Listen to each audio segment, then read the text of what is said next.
Buongiorno e benvenuti all'appuntamento mensile del video di italiano di ICOM. Siamo già arrivati a febbraio e in effetti fa davvero ancora freddo. In Italia spesso nevica. E com'è il tempo nella tua città? Fa freddo? Mi raccomando, fa attenzione a non prenderti raffreddore. Bene, allora andiamo a vedere di che cosa parleremo oggi. Innanzitutto parleremo del Carnevale, un grande festival italiano.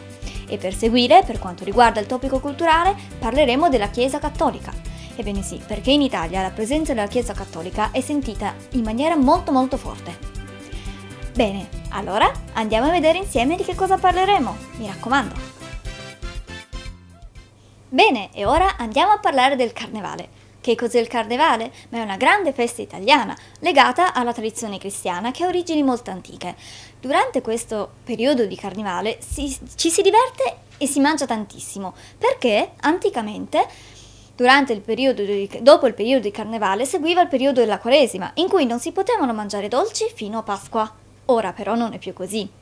Comunque, durante il periodo del Carnevale ci si riunisce di nuovo tutti in piazza, solitamente durante il martedì grasso. Quindi grandi e bambini si riuniscono in piazza e solitamente i bambini si travestono. In questo modo, indossando dei costumi o delle maschere che possono essere di animali piuttosto che di qualche personaggio di fantasia, di principesse, orchi, eccetera.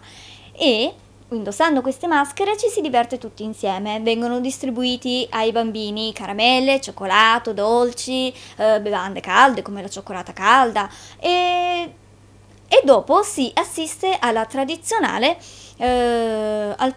corteo dei carri.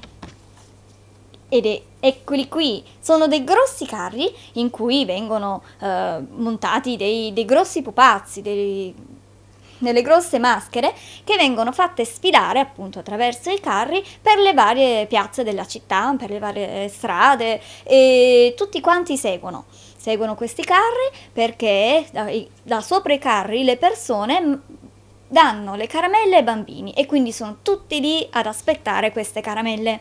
È una festa divertentissima, mi raccomando, se siete in Italia dovete per forza andare a vedere il Carnevale. Bene, e ora andiamo a parlare della Chiesa Cattolica, perché in Italia il 70 o l'80% delle persone appartiene alla religione cattolica, che per noi è molto importante. Infatti, la domenica mattina, solitamente, si va in chiesa per pregare. In questo modo. Vedete? Quindi andiamo tutti a pregare e sentiamo la predica del prete. Ed è un rituale molto importante per noi italiani. Infatti, la domenica, dopo che è finita la messa, si usa trascorrere in famiglia, mangiando tante cose buone. Ed è per questo che la domenica è festa e tutti i negozi o quasi sono chiusi. Quindi mi raccomando, se per caso durante il periodo, insomma la domenica, siete in Italia, fate molta attenzione perché molti negozi potrebbero essere chiusi e chissà che anche qualche bar o ristorante non sia chiuso, mi raccomando. E allora, come vi è sembrato questo video di questo mese? È stato molto interessante, vero? Perché abbiamo parlato del Carnevale, che è una festa meravigliosa, fantastica e soprattutto divertentissima. Quindi, per voi che studiate l'italiano e siete amanti dell'Italia, se vi dovesse capitare di essere in Italia durante il periodo del Carnevale, partecipate a questa festa, non ve ne pentirete. Allora, ci vediamo il prossimo mese! Ciao a tutti!